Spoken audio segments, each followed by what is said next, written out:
नमस्कार, मैं हूं दीपाली राणा। आप देख रहे हैं योर मनी, हमारा खास शो जो हम लाते हैं आपके लिए ताकि आपकी मदद कर सकें, आपके पोर्टफोलियो को बेहतर बनाने में। आपके पोर्टफोलियो में सही फंड्स हैं या फिर नहीं, उस पर हमारे एक्सपर्ट्स एडवाइस देते हैं। आप अपने गोल्स को पूरा करना चाहते हैं, कैसे करें, किस तरीके की प्लानिंग करें, तमाम पहलुओं पर योर मनी करता है आपकी मदद। अगर आपके पास कोई भी सवाल है अपनी फाइनेंशियल प्लानिंग, अपनी इन्वेस्टमेंट रिलेटेड, तो आप योर मनी में आकर अपना सवाल पूछ सकते हैं। कैसे पार्टिसिपेट कर सकते हैं शो में, नोट कीजिए तरीका। आप ईमेल कर सकते हैं yourmoney@nwt.com। आप व्हाट्सएप पर अपने सवाल भेजिए 7045220000। फेसबुक, ट्विटर पर इस शो को आप लाइव भी देख सकते हैं, अपने क्वेश्चन पोस्ट भी कर सकते हैं #आस्क योर मनी लिखकर। आज हमारे साथ है मनी मंत्रा के फाउंडर विरल भट्ट, आपकी सभी क्वेरीज को आंसर करने के लिए। लेकिन क्वेरीज पर बातचीत करने से पहले बात करेंगे रिटायरमेंट प्लानिंग की। और विरल नमस्कार। जब हम आमतौर पर रिटायरमेंट प्लानिंग की बात करते हैं तो सबसे पहले तो NPS EPF की बातचीत तो होती है ही। आजकल इन्वेस्टर्स स्मार्ट हैं तो म्यूचुअल फंड्स के जरिए भी अपनी रिटायरमेंट प्लानिंग करते हैं। लेकिन अगर हम इन 3 रिटायरमेंट प्लानिंग टूल्स की बात करें, फिर चाहे वो EPF हो, NPS हो या फिर म्यूचुअल फंड्स हो, तो तीनों के प्रोज कॉन्स क्या हैं, कौन सा बेटर है, किस तरीके की स्ट्रैटेजी एक इन्वेस्टर की होनी चाहिए रिटायरमेंट प्लानिंग को लेकर, बताइए प्लीज। नमस्कार दीपाली जी, शुक्रिया आपने ये शो पे बुलाया। आपने सही कहा, अभी लोग रिटायरमेंट के पॉइंट ऑफ व्यू से सोचने लगे हैं। हालांकि इंडिया में अभी भी, भारत में अभी भी लोग रिटायरमेंट प्लानिंग के बारे में नहीं सोचते, इतना लंबा अवधि का नहीं सोचते। बट हाँ, हम जानते हैं कि रिटायरमेंट प्लानिंग एक ऐसा फाइनेंशियल गोल है जो सभी के प्लानिंग में, फाइनेंशियल प्लानिंग में होना चाहिए। और उसके लिए ही मुझे लगता है ये जो 3 इन्वेस्टमेंट ऑप्शंस हैं, एक तो है EPF एम्प्लॉय प्रोविडेंट फंड, दूसरा है NPS नेशनल पेंशन स्कीम, और तीसरा है म्यूचुअल फंड। एक एक करके सोचते हैं दीपाली कि क्यों ये तीनों इंपॉर्टेंट है रिटायरमेंट के पॉइंट ऑफ व्यू से। पहले अगर बात करें EPF की, सो हम सभी को पता है EPF एक ट्रेडिशनल अप्रोच है। आपका एम्प्लॉयर और एम्प्लॉय यानी आप खुद, अगर आप एम्प्लॉय हो, सैलरीड क्लास हो, तो आप 12% तक कंट्रीब्यूशन करते हो आपके प्रोविडेंट फंड में। सो एम्प्लॉयर भी 12% कंट्रीब्यूट करता है और एज अ एम्प्लॉय आप भी कंट्रीब्यूट कर सकते हो। और बहुत सारी कंपनियां अभी ऑप्शंस देती है कि अगर आपको हायर कंट्रीब्यूशन भी करना है तो आप कर सकते हो। मेरा पॉइंट यहाँ पे यही है आज डिस्कस करने का दीपाली, के ये हमेशा लोग कंफ्यूज हो जाते हैं, क्या मैं EPF में कंट्रीब्यूशन बढ़ाऊं, क्या मैं NPS करूं, या मैं म्यूचुअल फंड में डालूं। तो पहले EPF की बात करें अगर, तो EPF जैसे कहा ट्रेडिशनल इन्वेस्टमेंट है, और EPF में एम्प्लॉयर के पॉइंट ऑफ व्यू से और एम्प्लॉय के पॉइंट ऑफ व्यू से कंट्रीब्यूशन होता है 12% मिनिमम कंट्रीब्यूशन कंपलसरी है। तो ये अननोइंगली एक आपके रिटायरमेंट के पॉइंट ऑफ व्यू से कंट्रीब्यूट कर रहे हो। डेट प्रोडक्ट है और जिसका इंटरेस्ट रेट 8.25 से 8.5 जो कि है टैक्स फ्री, वो होता है। तो एक बात ये भी है, यहाँ पे लोगों को सोचना चाहिए कि हम कंट्रीब्यूशन तो करते हैं as a salaried people, employer भी कंट्रीब्यूशन करता है, एम्प्लॉय भी कंट्रीब्यूशन करता है। और हमने सुना है कि प्रोविडेंट का पैसा मार्केट में जाता है, बट हमारा जो इंटरेस्ट रेट है उसके ऊपर मिलता है वो 8.25 से लेकर 8.5 है। जब इंटरेस्ट रेट गिरता है तभी अनुमान ऐसा देखा गया है दीपाली कि ज्यादा फर्क नहीं पड़ता है, इंटरेस्ट रेट काफी कांस्टेंट रहता है, क्योंकि उनका पार्टिसिपेशन इक्विटी मार्केट में भी होता है, बट जो रिटर्न है वो डेट जैसे है। दूसरी बात करते हैं NPS की। तो NPS काफी सालों से पॉपुलर होने लगा है, और गवर्नमेंट भी ये NPS प्रोडक्ट को काफी पुश करती है। और सबसे बेस्ट पार्ट ये है कि उनका जो एक पर्टिकुलर टेन्योर है, टेन्योर के बाद उसका जो स्ट्रक्चर है, 60% जो पैसा है आपका, जो ओवरऑल कॉर्पस जनरेट हुआ रहेगा, उसका जो 60% है वो टैक्स फ्री है, और 40% जो है वो है टैक्सेबल, जो as a pension, as a annuity आपके पास आता है। और तीसरा चीज है mutual fund. So mutual fund in comparison to EPF और NPS काफी फ्लेक्सिबल है। आपको long term capital gain tax देना पड़ता है 12.5%, और जिसमें 1.25 लाख है वो है टैक्स फ्री। अगर हम प्रोज एंड कॉन्स की बात करें एक बार दीपाली, फटाफट से मैं थोड़ा से प्रोज एंड कॉन्स बताना चाहूंगा EPF के बारे में। काफी फिक्स्ड नेचर में है, प्रेडिक्टेबल रिटर्न्स है, टैक्स फ्री मैच्योरिटी है, और कंपलसरी सेविंग ऑप्शन है। फ्लेक्सिबिलिटी नहीं है, इन्फ्लेशन को फाइट नहीं कर सकता है रिटर्न के पॉइंट ऑफ व्यू से, और ये सिर्फ सैलराइड लोगों के लिए है, बिजनेसमैन इसका फायदा नहीं उठा सकते। एनपीएस इक्विटी और डेट का कॉम्बिनेशन है, 50,000 एक्स्ट्रा टैक्स बेनिफिट है, लो कॉस्ट प्रोडक्ट है, सुटेबल, आप कह सकते हो कि लॉन्ग टर्म में आपको कॉर्पस बनाना है। आप अगर डिसएडवांटेज की बात करें एनपीएस के पॉइंट ऑफ व्यू से, तो 60% टैक्स फ्री है, बट 40% टैक्सेबल है, एज अ पेंशन आता है। तो पूरा मैच्योरिटी वैल्यू पे आपका ये कंट्रोल नहीं है।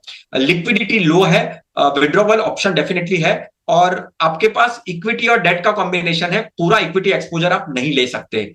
Mutual fund high growth potentiality है, कंपाउंडिंग रिटर्न्स काफी अच्छे मिल सकते हैं, एसआईपी रूट से भी आप इन्वेस्टमेंट कर सकते हैं। गोल बेस्ड रिटायरमेंट फंड्स भी काफी अवेलेबल है आजकल म्यूचुअल फंड के पॉइंट ऑफ व्यू से। मार्केट का रिस्क डेफिनेटली है कॉन्स के पॉइंट ऑफ व्यू से, डिसिप्लिन नहीं ला सकता है, इमोशनली आप डेफिनेटली म्यूचुअल फंड्स में रिटायरमेंट के पॉइंट ऑफ व्यू से कर सकते हो, और टैक्सेशन पॉइंट ऑफ व्यू से 12.5% का कैपिटल गेन टैक्स है। तो अगर मैं उसको देखूं, तीनों वैसे देखने जाए तो कहीं ना कुछ प्लेसेस पे सिचुएशन बेस्ड काफी अच्छे हैं तीनों, but low risk, medium risk और high risk. Low risk EPF के लिए, मीडियम रिस्क एनपीएस के लिए, और हाई रिस्क म्यूचुअल फंड के लिए। बट रिटर्न के मामले में म्यूचुअल फंड दोनों के कंपैरिजन में आगे है। ओके, तो चलिए तीनों ही इन्वेस्टमेंट टूल्स के बारे में आपको सरल भाषा में विरल ने समझाया, प्रोज क्या है, कॉन्स क्या है। लेकिन अगर आइडियल वे ऑफ इन्वेस्टमेंट देखें जहां पर बेहतर रिटर्न आपको मिल सकते हैं स्पेशली, तो वो पोटेंशियल म्यूचुअल फंड्स में है। तो म्यूचुअल फंड्स में भी आप रिटायरमेंट प्लानिंग के तहत पोर्टफोलियो बना सकते हैं। Rest choice is yours. आपको बाकी सारे इन्वेस्टमेंट ऑप्शंस के बारे में भी जानकारी दी गई। लेकिन चलिए अब आगे बढ़ेंगे, व्यूअर्स से करते हैं कनेक्ट। पहले व्यूअर हमारे साथ परेश हैं उदयपुर से फोन लाइन पर। परेश नमस्कार, बताइए क्या सवाल है आपका? मेरा ये सवाल है कि मेरा 40,000 SIP है मंथली, और मेरा अभी करंट पोर्टफोलियो है 11 लाख का, और मेरे जो म्यूचुअल फंड्स के फंड्स है उसमें से पराग पारिक है, एक्सिस निफ्टी मिड कैप है, बंधन निफ्टी 50 है, आईसीआईसीआई प्रूडेंशियल निफ्टी है, कोटक इक्विटी है, डीएसपी एग्रेसिव फंड है, एचडीएफसी बैलेंस एडवांटेज फंड है, HDFC mid cap opportunity fund है, Nippon India large cap fund है, और एक्सिस स्मॉल कैप फंड है। इन सब से मिला के मेरी SIP 40,000 बन रही है महीने की। तो मेरा क्वेश्चन ये है कि इसमें मुझे रीएलोकेशन करना है या कौन से फंड बंद करने या किसमें शिफ्ट होना है, ये मेरी पोर्टफोलियो एनालिसिस करना है। आपका 20 इयर्स का होराइजन है Paresh? Yes ma'am, yes ma'am. और आपके अभी पोर्टफोलियो की वैल्यू क्या है? 11 लाख मैम। ओके, तो पूरा पोर्टफोलियो तो इन्होंने बताया विरल अपना। इनके पास 11 म्यूचुअल फंड्स हैं, मेरे ख्याल से 11 म्यूचुअल फंड्स है, राइट। 40,000 की SIP है। फंड्स कौन से हैं वो इन्होंने मेंशन किया। 11 लाख के पोर्टफोलियो हो चुका है, 20 साल का होराइजन है। बताइए इनके लिए सजेशंस। देखिए, सजेशन मैं वन बाय वन कहूंगा। अगर देखने पहले तो पोर्टफोलियो वैसे देखने जाए तो फंड्स काफी ज्यादा है दीपाली, तो 11 फंड्स पोर्टफोलियो ट्रैक करने में, उसमें कंट्रोल रखने में दिक्कत आ सकती है। तो मेरा यहाँ पे सजेशन है कम से कम 6-7 फंड्स का पोर्टफोलियो बनाइए। मैं सजेशन भी दूंगा कि कौन से पोर्टफोलियो में बने रहना है।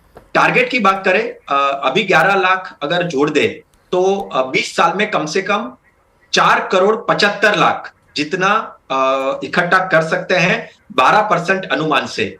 तो टारगेट के पॉइंट ऑफ व्यू से 4.25 करोड़ का टारगेट हासिल कर पाएंगे 12% अनुमान से 20 सालों में। 11 लाख अभी का जोड़ दे तो टारगेट तो है, काफी अच्छी तरीके से अचीव कर पाएंगे। अभी रही बात पोर्टफोलियो की, तो मैं यहाँ पे कैटेगरी वाइज मैंने कुछ रीअलोकेशन स्ट्रेटेजी बनाई है, मैं जल्दी से मैं बताऊंगा। तो जो फंड रखने हैं मैं वही बताऊंगा, और उसके सामने आपको उसका रिवाइज्ड जो SIP अमाउंट है वो क्या रखना है वो मैं बताऊंगा। लार्ज कैप में बंधन निफ्टी 50 इंडेक्स आपको कंटिन्यू रखना है, 7,000 की SIP उसमें होनी चाहिए। फ्लेक्सी कैप में पराग परिक का फ्लेक्सी कैप 6,000 की SIP होनी चाहिए। मिड कैप में HDFC का मिड कैप अपॉर्चुनिटीज 7,000 की SIP होनी चाहिए। स्मॉल कैप में आपको इन्वेस्टको का स्मॉल कैप रखना चाहिए, 4,000 की SIP होनी चाहिए। हाइब्रिड में बैलेंस एडवांटेज HDFC का आपको कंटिन्यू रखना है, 6,000 की, और हाइब्रिड में डीएसपी का जो एग्रेसिव हाइब्रिड है वो उसमें 5,000 की एसआईपी। अभी sectoral thematic fund definitely long term होना चाहिए, बार बार उसको रिव्यू करते रहना चाहिए। तो उसमें जो निफ्टी का जो आईटी वाला जो फंड है वो आप डेफिनेटली कंटिन्यू कर सकते हैं 5,000 की एसआईपी के साथ। तो मेरे हिसाब से ये 7 फंड और आपका कॉर्पस जो है वो 4.25 करोड़ का बन सकता है 12% अनुमान से। ओके, तो 5 करोड़ के आसपास का कॉर्पस बन सकता है। पोर्टफोलियो थोड़ा छोटा करने की जरूरत है, 11 फंड्स की जरूरत नहीं है, 5-6 फंड्स ही यूजुअली काफ़ी होते हैं। ये बात हम हर बार अपने शो में बताते भी हैं। तो आपको थोड़े से बदलाव सजेस्ट किए गए हैं। आप Axis mid cap 50, HDFC balance, Nippon India large cap, Kotak equity opportunities, इन फंड से निकलिए। सिर्फ 6 से 7 फंड्स बहुत है। कौन से 7 फंड हो सकते हैं? नया पोर्टफोलियो आपके स्क्रीन पर है, किस फंड में कितने पैसे डालने हैं वो जानकारी भी है, नोट कर लीजिए। मैं मेंशन भी कर देती हूँ। एचडीएफसी मिड कैप में 7,000 डालिए, बंधन निफ्टी 50 इंडेक्स, पराग पारिक फ्लेक्सी कैप में 6,000। इसके अलावा एचडीएफसी बैलेंस एडवांटेज में 6,000, 5,000 डालिए डीएसपी अग्रेसिव हाइब्रिड में और ICICI Pru Nifty IT index में, और 4,000 डालिए एक्सिस या फिर इन्वेस्को के स्मॉल कैप में। तो ये रहे आपके सजेशंस। अगले व्यूअर से बात करते हैं। भुवनेश है हमारे साथ दिल्ली से। भुवनेश नमस्कार, बताइए सवाल। Good evening ma'am. मेरा क्वेश्चन ये था कि मेरी मंथली एसआईपी मेरी 17,000 की जाती है, और मैंने अपने पोर्टफोलियो शेयर करा हुआ है कि कौन कौन से फंड में मैं इन्वेस्ट कर रहा हूँ, और मैंने साथ में वाइफ का भी कर रखा है, उनका भी सेम ही है, उसमें 8,000 का एसआईपी मंथली कर रहा हूँ मैं, तो उनका भी पोर्टफोलियो शेयर कर। तो मेरा जो कॉर्पस है कि वो 5 करोड़ का, तो क्या इस फंड से मैं अचीव कर सकता हूँ या इनमें रीस्ट्रक्चरिंग करने की जरूरत है, वही मैं जानना चाह रहा था। पूछ लेते हैं। तो 17,000 की इनकी एसआईपी है। पोर्टफोलियो की वैल्यू कितनी भुवनेश अभी? अभी मैंने स्टार्टिंग ही करा है, इस 50,000 है अभी। ओके, तो रिसेंटली स्टार्ट किया है, करेक्ट जी। और आपका 3.5 करोड़ का लक्ष्य है 25 साल में, राइट? जी जी। तो मैं फंड्स इनके बता देती हूँ। Tata Nifty capital market index 2,500 रुपये महीना, 2,500 रुपये महीना डाल रहे हैं क्वांट स्मॉल कैप में, फिर 2,000 ईच डाल रहे हैं बाकी बचे फंड्स में, जिसमें Parag Parikh flexi cap, Nippon India multi cap, HDFC focus 30, Invesco large mid cap, HDFC mid cap और आईसीआईसीआई प्रू मल्टी एसेट शामिल है। बताइए सजेशंस। देखिए, एलोकेशन काफी अच्छा है। 7-8 फंड ठीक है, 8 फंड होने चाहिए नहीं होने चाहिए थोड़े से डिबेटेबल हो जाता है बहुत बार, बट हाँ 6-7 फंड का पोर्टफोलियो 8 फंड है, कोई दिक्कत नहीं है। डाइवर्सिफिकेशन काफी अच्छा है, डिफरेंट कैटेगरी में उन्होंने निवेश करके रखा है, तो कैटेगरीज भी अच्छी है। कोई एचडीएफसी के 2 फंड्स लेके रखे हैं, मिड कैप अपॉर्चुनिटीज और फोकस्ड, बट दोनों का तरीका और दोनों के ओवरलैपिंग भी कोई ज्यादा नहीं है, तो डेफिनेटली कंटिन्यू रख सकते हैं। अभी रही बात ओवरऑल टारगेट की, 12% अनुमान में अगर हम लगाए 17,000 के एसआईपी वो कर रहे हैं, तो 25 साल का उनका टाइम होराइजन है, कम से कम 3 करोड़ 24 लाख 12% अनुमान से वो हासिल कर पाएंगे। तो ओवरऑल 3.5 करोड़ के आसपास पहुंचना है, तो वो नजदीक तो पहुंच ही जाएंगे। और उम्मीद रखता हूं मैं कि वो अगर 25 साल का टारगेट रखकर चल रहे हैं तो डेफिनेटली स्टेप अप करेंगे, टॉप अप करेंगे एसआईपी को। तो कोई नया फंड मत जोड़िए, आपका ये पोर्टफोलियो काफी अच्छा है, रिव्यू करते रहिए, और नया अगर एडिशनल ऐड करना है तो ये एग्जिस्टिंग फंड्स में ही ऐड करिए। ओके, चलिए, तो ये रही सलाह भुवनेश आपके पोर्टफोलियो को लेकर। 3-3.25 करोड़ की राशि आप इकट्ठा कर लेंगे, आपके फंड सही हैं। लंबी अवधि के लिए बने रहिए अपने इस पोर्टफोलियो में और मॉनिटर करते रहिए। इससे ज़्यादा फंड काउंट ना बढ़ाएं आप अपने पोर्टफोलियो में, ये सजेशन है। अगला सवाल हमारे पास है राधा का गाजियाबाद से, लेकिन उनके हस्बैंड देव हमारे साथ कनेक्टेड है सवाल पूछने के लिए। देव नमस्कार, बताइए सवाल। नमस्कार मैडम।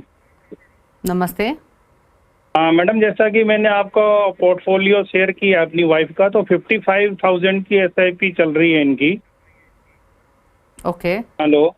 और इसमें 7 फंड है, तो 7 ईयर का हमारा इन्वेस्टमेंट का होराइजन है, और तो उसमें एक तो मुझे ये पता करना कि ये वेल डाइवर्सिफाई हैं सारे फंड, और 1 करोड़ का अचीव कर पाएंगे क्या 7 ईयर के बाद।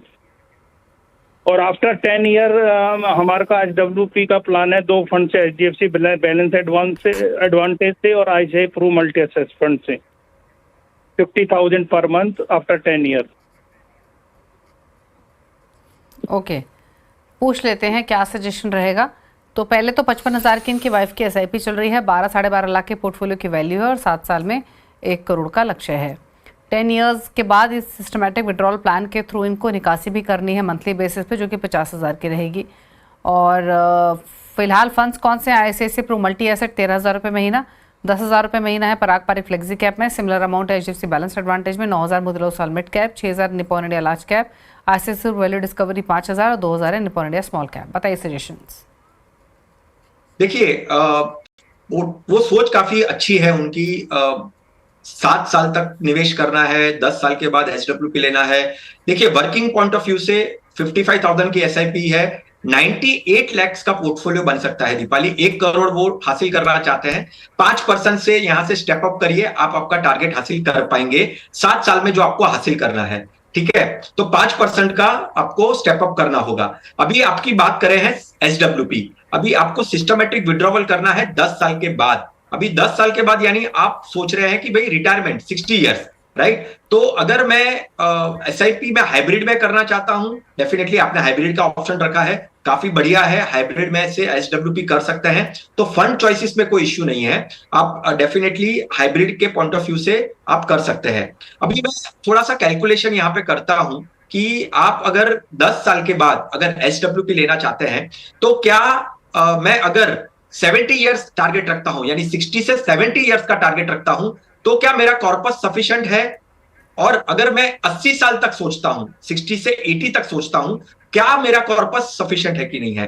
तो 60 to 70 अगर देखें तो कॉर्पस इनफ है। जो आपको कॉर्पस मिलेगा उससे आप डेफिनेटली वो 50,000 की आपको SWP करना है, हर महीने करना है। और मैं अगर 8% अनुमान भी लगाऊं कि मुझे मैं 60 ईयर में 8% अनुमान से हर साल में विड्रॉवल लूंगा, राइट? हर महीने में विड्रॉवल लूंगा, तो 60 to 70 पर कॉर्पस परफेक्ट है। बट हाँ, अगर आप 70 to 80 भी सोचते रहेंगे, यानी टोटल पीरियड 68 से लेकर 80 साल तक सोचेंगे, तो आपका कॉर्पस इनफ नहीं है। तो आपको वही सोचना है कि मैं अगर कॉर्पस मुझे ज्यादा बिल्ड करना है, तो आपको टॉप अप करना पड़ेगा, क्योंकि आपको 20 साल 60 to 80 के लिए कम से कम 95 लाख तक का कॉर्पस लगेगा एवरी मंथ, अगर 50,000 विड्रॉवल करना है तो।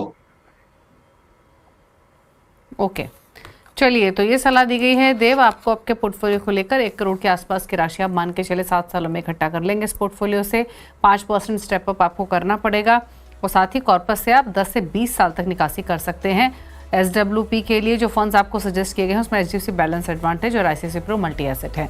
रुक रहे हैं, चलिए इसी के साथ एक ब्रेक के लिए। ब्रेक के उस पर कुछ और क्वेरीज करेंगे शामिल, जल्द वापस आते हैं।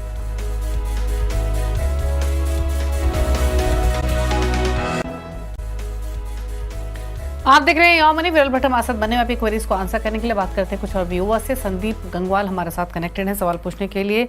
संदीप जी नमस्कार, बताइए अपना क्वेश्चन। नमस्ते मैडम, मैं म्यूचुअल फंड में भी शुरू किया हुआ 8 महीने हुए। मैं हर महीने 12,500 रुपये इन्वेस्टमेंट कर रहा था। उसमें दो फ्लेक्सी कैप फंड है, एक bank of India flexi cap और एक JM फ्लेक्सी कैप था, और 3 लार्ज कैप फंड है। इसमें एक JM large cap, Nippon India large cap और आपका ICICI प्रूडेंशियल ब्लू चिप। अभी मैंने एक SBI कॉन्ट्रा फंड 1,500 रुपये का शुरू किया है, और इसके बाद मैंने 3,000 रुपये HDFC मिड कैप अपॉर्चुनिटी शुरू किया है। तो मैं आपका शो देखते रहता हूँ, तो यही फंड जनरली आप रिकमेंड भी करते हैं। और पर जो जानकारी आपने जो जानकारी दी है संदीप जी, उसके हिसाब से 3,000 आपने मोतीलाल ओसवाल के स्मॉल कैप 250 इंडेक्स में शुरू की है, वो और 1500 एजेंसी मिड कैप करूंगा, क्योंकि हाँ वो अभी मैंने पहला पे किया था, but now I am thinking to shift into HDFC mid cap opportunity. Okay, ठीक है। तो एक बदलाव इन्होंने बता दिया विरल, जो ये करेंगे। बाकी पोर्टफोलियो इन्होंने बताया अपना। टोटल SIP इनकी हो गई अभी 18,500 की, और लक्ष्य आपके जो आपने शेयर किए हैं वही हैं, जिसमें 3 साल में बेटी के एजुकेशन के लिए 5 लाख, 7 साल में बेटी की शादी के लिए 25 लाख, 10 लाख चाहिए आपको 7 साल में दूसरी बेटी के एजुकेशन के लिए, और 15 साल में रिटायरमेंट के लिए 2 करोड़, करेक्ट? जी मैडम। ओके, बताइए क्या सजेशन इनके लिए? देखिए दीपाली, पोर्टफोलियो पूरा ओवरऑल चेंज करना है, उनका माइंडसेट भी उनको चेंज करना पड़ेगा। उनका बिहेवियर हमेशा कुछ अलग अलग फंड में निवेश करना, निकलना, डिलीट करना, ऐड करना, ऐसे सब उनकी सोच के साथ वो वेल्थ क्रिएशन नहीं कर पाएंगे। तो मेरी रिक्वेस्ट और गुजारिश यही है कि आप एक जो पोर्टफोलियो बनाते हैं उसमें बने रहिए, थोड़ा सा वक्त दीजिए। यानी देखिए, ऐसा नहीं है कि 1-2 साल में आपको रिटर्न्स आएंगे। आपका टाइम होराइजन 3 इयर्स का भी है, 7 इयर्स का भी है, राइट, और 10 साल का, 20 साल का भी है, राइट। तो ऐसे मुताबिक अगर देखें तो उसके हिसाब से आप आपका एलोकेशन फंड का ऐसे करिए कि भाई आपको 3 साल के बाद आपको अगर पैसे चाहिए तो ऐसा फंड लीजिए जो हाइब्रिड हो, इक्विटी में ना डालता हो, क्योंकि देखिए मार्केट में वॉलेटिलिटी रहेगी और मार्केट अच्छे रिटर्न्स भी देगा। पूरा पोर्टफोलियो चेंज करिए, क्योंकि देखिए आपके पोर्टफोलियो में लार्ज कैप 2-3 दिख रहे हैं मुझे, आपने एक ही फंड हाउस में से 2 में निवेश किया है, अगर मैं जेम की बात करूं तो ऐसे पोर्टफोलियो मत बनाइए। अलग अलग एएमसीज और अलग अलग कैटेगरीज और अलग अलग जो टाइम होराइजन आपके है उसके बेसिस के ऊपर आप पोर्टफोलियो बनाइए। ये रही बात पोर्टफोलियो के पॉइंट ऑफ व्यू से। मेरे एंड से टॉप 4 की सजेशन रहेगी शो के अंत में, तो वो टॉप 4 फंड्स आप आपके पोर्टफोलियो में ऐड करिए। और उसके अलावा आपका जो अभी का जो पोर्टफोलियो, उसमें से आपने जो स्मॉल कैप 250 का इंडेक्स रखने का सोचा है, वो डेफिनेटली लॉन्ग टर्म के पॉइंट ऑफ व्यू से आप पोर्टफोलियो में रख सकते हैं। 5-6 फंड का पोर्टफोलियो बनाइए और उसमें बने रहिए, जो आपका टाइम होराइजन है वो पॉइंट ऑफ व्यू से। टारगेट की बात करें 2.5 ओवरऑल, अगर मैं आपके 15 साल का टाइम होराइजन ले लूं तो 2.5 करोड़ का आपका लक्ष्य है, जिसमें मिड में आपका 3 साल, 7 साल और 15 साल में आपके और माइलस्टोन्स गोल्स आने वाले हैं। तो मैं अगर 19,000, 18,500 की आप एसआईपी कर रहे हैं, मैं कैलकुलेशन पॉइंट ऑफ व्यू से, सिंप्लीफाइड के पॉइंट ऑफ व्यू से 19,000 की एसआईपी पकड़ रहा हूं। अगर 19,000 की मैं एसआईपी लेता हूं, राइट, तो आप 12% अनुमान से 25 लाख हासिल कर पाएंगे 7 साल के अंदर, और ओवरऑल 96 लाख हासिल कर पाएंगे 15 सालों में। तो 2.5 करोड़ का अगर आप 15 साल में सारे गोल्स को पकड़ के लूं तो आप टारगेट हासिल नहीं कर पाएंगे। आपको एसआईपी कम से कम 10-15% से स्टेप अप करनी पड़ेगी और पोर्टफोलियो को भी चेंज करना होगा। ओके, चलिए, तो ये सलाह आपको दी गई है। आपके पोर्टफोलियो को लेकर बदलाव करने की ज़रूरत है। आपके गोल्स पर भी राय दी गई है कि आपकी स्ट्रैटेजी होनी चाहिए इन्वेस्टमेंट पर्सपेक्टिव के हिसाब से। आपको ज़्यादा अमाउंट की एसआईपी लगेगी अपने गोल्स को हासिल करने के लिए, बट कोशिश यही कीजिए कि एटलीस्ट 19,000 से एसआईपी शुरू करें। पोर्टफोलियो एक बार जो बनाए उसी के साथ स्टिक करें। कैसा पोर्टफोलियो होना चाहिए वो विरल ने आपको बताया है। 19,000 की एसआईपी करेंगे तो अपने जो शुरू के आपके गोल्स हैं वो पूरा कर लेंगे। रिटायरमेंट के लिए भी 96 लाख के आसपास की राशि आपको मिल जाएगी। बाकी स्टेप अप ज़्यादा भी करेंगे तो भी अपने गोल के करीब पहुंच सकते हैं। चलिए पूछ लेते हैं विरल के टॉप 4 फंड्स। विरल बताइए आपके टॉप चॉइसेस क्या रहेंगी, कौन से फंड्स? देखिए, हमेशा दीपाली मैं कहता हूं आपका रिस्क प्रोफाइल, आपके फाइनेंशियल गोल्स बहुत ही इंपॉर्टेंट है।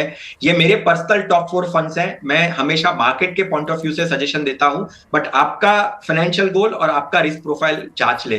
बंधन लार्ज एंड मिड कैप, जो पहले कोर इक्विटी था, वो बंधन लार्ज एंड मिड कैप में पोर्टफोलियो में ऐड करने की सलाह दूंगा अभी के मार्केट के पॉइंट ऑफ व्यू से। एचडीएफसी का फोकस्ड फंड, कॉन्सेंट्रेटेड पोर्टफोलियो, 25 से 30 स्टॉक्स का पोर्टफोलियो रहेगा, काफी अच्छा रहेगा। आईसीआईसीआई का मल्टी एसेट फंड हाइब्रिड बहुत इंपॉर्टेंट है, जहां पे कमोडिटीज, गोल्ड, सिल्वर और बाकी इंटरनेशनल इक्विटी सारा का कॉम्बिनेशन आपको मल्टी एसेट पे मिल सकता है। और पराग परिक का फ्लेक्सी कैप फंड, अभी के मार्केट के पॉइंट ऑफ व्यू से मेरे ये टॉप 4 फंड्स हैं। ओके, तो टॉप 4 फंड्स आपको सजेस्ट किए गए हैं। बंधन large mid cap, HDFC focused, ICICI pro multi asset और पराग परिक फ्लेक्सी कैप। एक कंप्लीट पैकेज के हिसाब से ये 4 फंड्स आपको रिकमेंड किए गए हैं लॉन्ग टर्म के हिसाब के साथ। अगर नया पोर्टफोलियो क्रिएट करना है तो इन 4 चॉइसेस के साथ आप जा सकते हैं। चलिए, तो ये तो रहे विरल के टॉप 4 फंड्स जिनके साथ आप पोर्टफोलियो क्रिएट कर सकते हैं। थैंक यू विरल शो में आने के लिए, सभी क्वेरीज को आंसर करने के साथ साथ अपने टॉप 4 फंड्स भी हमारे व्यूअर्स को सजेस्ट करने के लिए।